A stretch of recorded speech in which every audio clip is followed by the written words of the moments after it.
اسمع حنا في دوله يحكم ملك هو امير المؤمنين وعندها دستور. اقسم بالله فهمتيني ولا لا؟ اي وجد لي السكن ديالي نمشي، ما يقولش لي سير تخرج مليانه كلب. ارى لي السكنه ديالي فين هي؟ فين هي السكنه ديالي؟ بأي حق هذا؟ الدستور سيدي هو اللي كيضمن لي حق السكن. فين هو حق السكن؟ تخرجني لكي؟ انت كتشد 1.5 مليون ولا كتشد مليون تخرجني انا لكي؟ شنو الحق هذا؟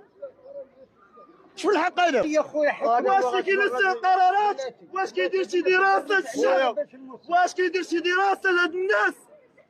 سيدي باغي نريب لك، باغي نحيدها شوي، واعطيني سيدي عوضني، اعطيني فين نمشي نحط راسي. ما قادينش علينا ما تجيوش عندنا، ما قادينش علينا ما تجيوش عندنا، ما قادينش علينا. جيب لي السويرتات اخويا المفاتيح ديالي ديال السكن ونمشي.